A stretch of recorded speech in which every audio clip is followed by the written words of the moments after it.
turmeric milk. I'm using a bottle from one of my favorite juice places. I made my own turmeric milk. This helps detox too, but instead of detoxing for fun like 2 weeks ago, this is helping me detox from all the stress and uncertainty in my life. Hey guys!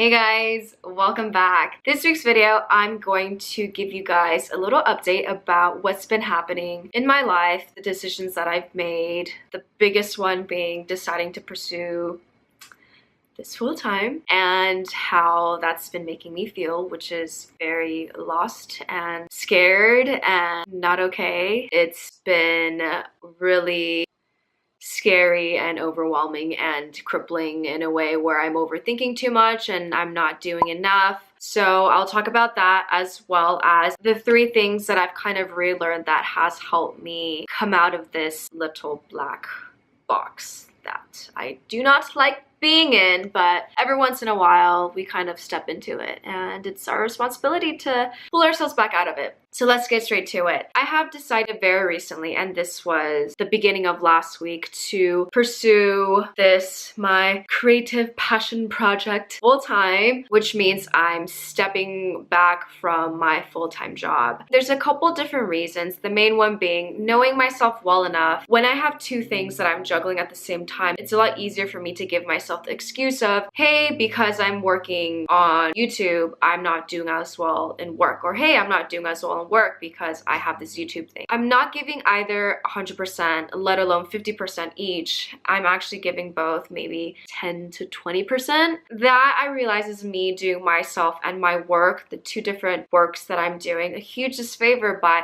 not committing to either. So this is me forcing myself and putting myself in a really, really uncomfortable situation to be like, hey, this is gonna be what you're gonna do for the next couple of months. I'm giving myself 6 months to see if I can do half the things that I'm dreaming of doing. Another reason is I know 5, 10, 20 years from now, if I look back, had I not at least tried or attempted to do the thing that I really want to do, which is something like this, sharing my story with the world in hopes of having other people learn from it, as well as millions of things that I want to grow this channel into. If I didn't at least try that, I would regret it for the rest of my life. Knowing all of this, the decision was pretty straightforward. It was pretty painless. I mean, I knew this is what my heart and my gut was telling me to do. But that being said, it doesn't mean that it's easy. These past 2 weeks, I've been so scared. Not even gonna lie, not even gonna front. I was so scared to the point where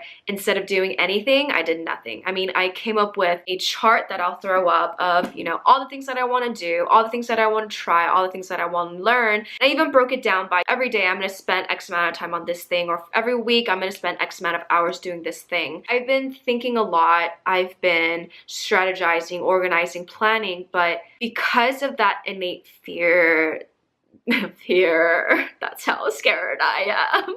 Because of that innate fear of failure, of commitment, of all the things that anyone will go through when they try to start their own thing, it became crippling to the point where I just couldn't do anything. And while I was in the depths of it, it was a lot of me being angry that I'm not doing all the things I know I'm capable of doing, but also me feeling sorry for myself because I know this is a really difficult thing that I'm doing and it's a hard process. I need to respect the process, but then I'm also mad at myself because I'm not doing anything. And then along the way, I am constantly distracting myself with Korean dramas or Instagram or random things, friends going out, so that I don't have to deal with my problems. It was just a cycle that was very out of control for the past 2 weeks. I'm kind of slowly starting to step back from it with the help of many things that brings me to what I've learned, or what I've relearned actually, because most of these things, you and I all know all of this already, but it's kind of, you know, through other people reminding me, or through watching videos on YouTube of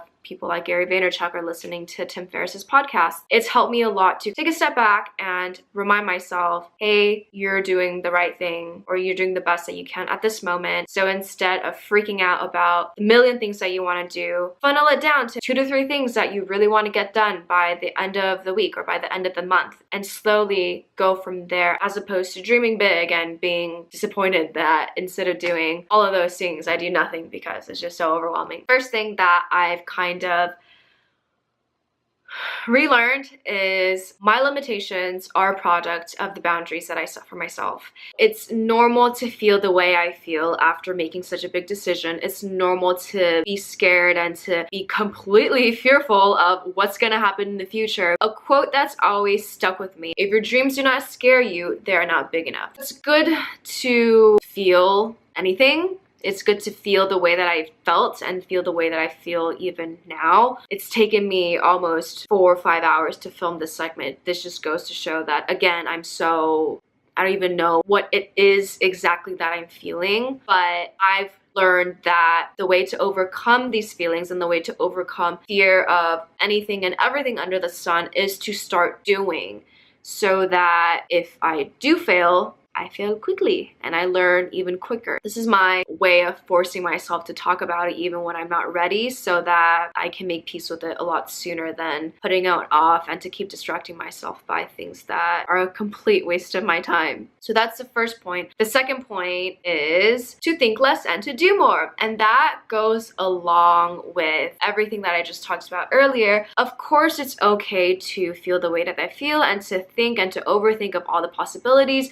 of where this channel can go, and it's good to dream, it's good to strategize, it's good to plan, but at the end of the day, if I'm not doing the things that I need to do to get to where I want to be, all of this thinking, it's completely useless. So yes, should pat myself on the back for creating videos every week. That in and of itself is great, and it's something that I am proud of myself for, but just coming out with videos alone isn't good enough. There's still a lot of things that I've been meaning to do, like telling my story. So that's the main reason why I started my channel. And it's been over 2.5 months. My story still hasn't come yet because I'm overthinking where I was at before. It's a very simple thing of getting in front of camera and telling my story of how I found my purpose. And I think because the artist in me and the perfectionist in me wants to make this really beautiful, elaborate video and have it, oh my god, sorry. And have it super perfect and super artistic and super creative and have this kind of flow, I'm making it a lot more complicated than it has to be. It's good to think, but if I'm not producing, it's not okay. The last point is knowing when and how to ask for help. Asking for help can come in any form, either literally asking someone for help, like, hey, I have a problem, can you help me? Or hey, this is what I'm thinking, am I on the right track? Or it could be going online and watching videos or listening to podcasts that are on topics that are relevant to what you're going through. To save time, I'll talk about both of these next week. Sometimes life can be really crazy and throw you a bunch of lemons and make you cry and feel all not that great about yourself, but the universe also winks at you sometimes. And actually, the universe winks at you all the time. But when you're not aware and when you're not conscientious and when your head's underwater, you can't pick up on the subtle winks.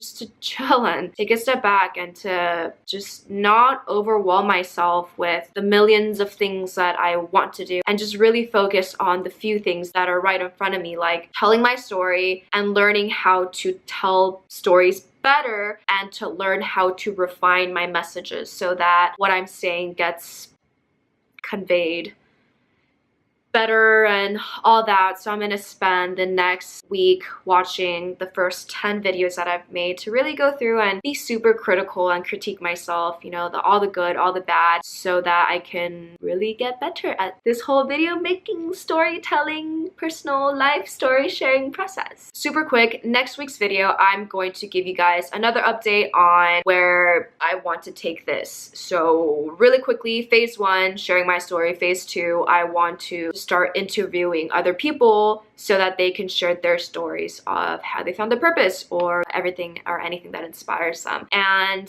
in 2 weeks, so September 1st